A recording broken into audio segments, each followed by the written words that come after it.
À votre avis, comment l'entrepreneuriat social contribue-t-il à améliorer la situation de la femme dans la société? Merci beaucoup. Les femmes, par leur nature, sont des vrais entrepreneurs.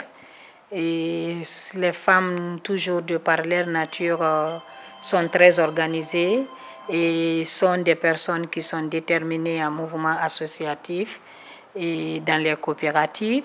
Et l'entrepreneuriat social étant un métier d'association et de groupe de personnes, et les femmes propices à cela, je pense que l'entrepreneuriat social améliore considérablement les conditions de vie des femmes.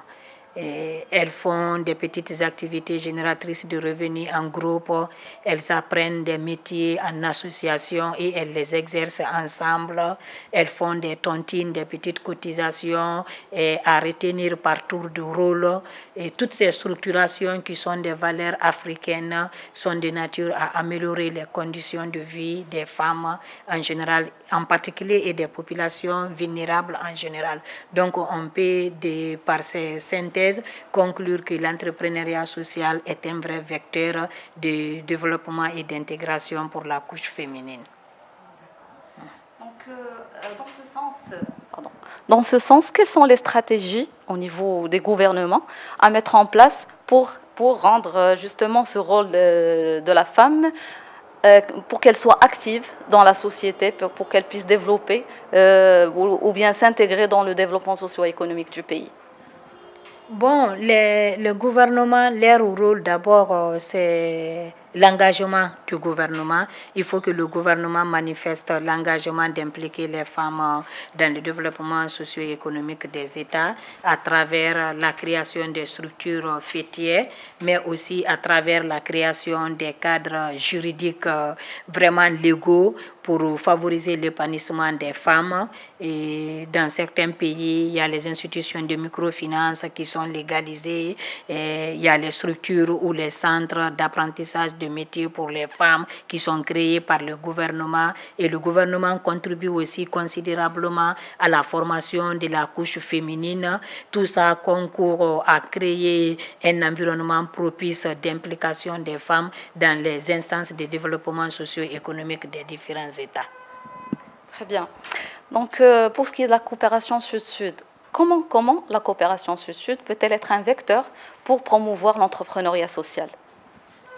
La coopération sud-sud, comme mon président aime le dire, le professeur Alpha Condé, que l'Afrique doit parler d'une seule voix, l'Afrique doit suivre le même chemin, l'Afrique doit s'unir pour développer son continent.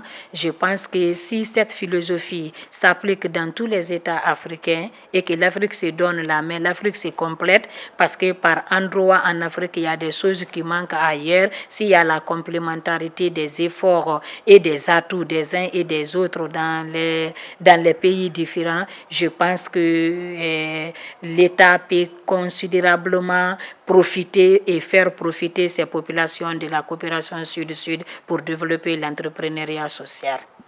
Parfaitement. Donc, quel rôle pour les jeunes dans toutes ces dynamiques, justement?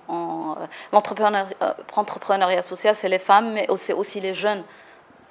Oui, l'entrepreneuriat social, c'est les femmes, mais aussi c'est les jeunes, dans la mesure où les jeunes constituent l'avenir du continent, dans la mesure où les scientifiques et toutes les enquêtes qui sont menées ces dernières années ont démontré que l'Afrique va être dans 10 ans le continent le plus peuplé, et cette population critique de l'Afrique sera en majorité à près de 70% la jeunesse, et si on néglige la masse critique, il n'y a pas de développement. Il faut exploiter la masse critique, valoriser la masse critique pour que le développement puisse être facile et favorable. Donc je pense que la jeunesse a sa place, et pour que cette place de la jeunesse soit bien occupée, il faudrait que les jeunes soient formés, il faudrait que les jeunes soient responsabilisés, il faudrait que les jeunes soient éloignés des différents fléaux dont connaît aujourd'hui la jeunesse, la drogue, l'alcool, l'immigration clandestine, clandestine, la déscolarisation, la non-formation et le manque de compétences. Si nous remédions à tous ces fléaux, je pense que l'Afrique peut valoriser sa masse critique, qui est la masse de la jeunesse, qui peut être un vrai vecteur de développement, qui constitue même l'avenir de notre continent. Encore une fois, merci beaucoup, madame, et bienvenue chez nous au Maroc.